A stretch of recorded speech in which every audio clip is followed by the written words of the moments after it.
In the fall of 2004, we installed a 97 drop hanging garment sorter. This is our first foray into any sort of automation. The hang sorter handles about 70% of our unit volume back in 2004. Was installed in the fourth quarter, usually during the downtime.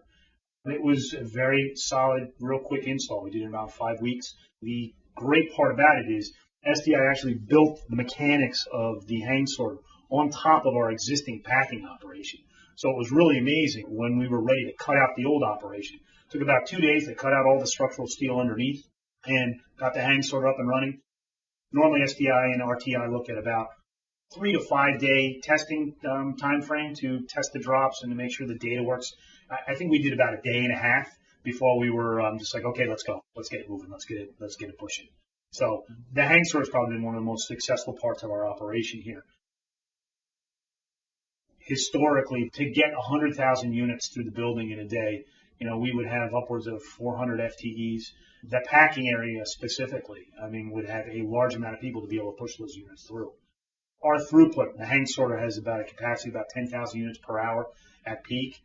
When we first installed the hang sorter, we looked at it from our volume at that time that we would only have to do an average of 3,800 units per hour to be successful, to be productive. Now we're doing upwards of anywhere from 7,000 to 9,000 units an hour. Routinely, we've been able to shave about 40 FTEs off of both hanging garment processing as well as the packing area.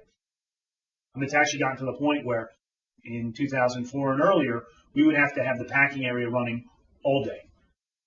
Now we basically run the packing area, especially the hang sorter, routinely about half a day. We can flex people where we need to. In other words, we'll have people in flat to hang in the morning. We'll run them into packing in the second shift. It allows us to be very specific. We can handle priorities better. We can handle key product classifications much quicker.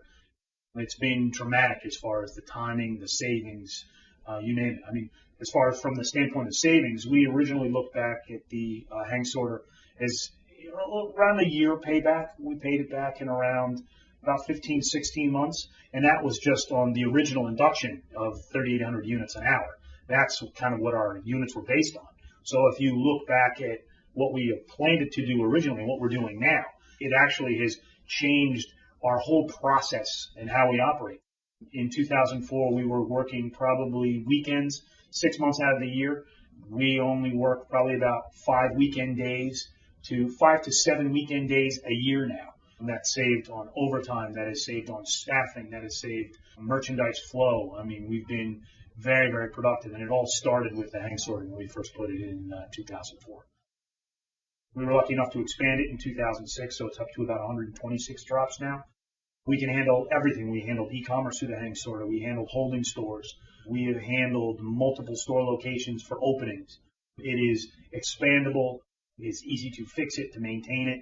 It's a great piece of equipment from the standpoint of what we originally installed it for and what it achieves now. It's totally transcended any sort of what my original plans were to be. We've been very, very happy with it.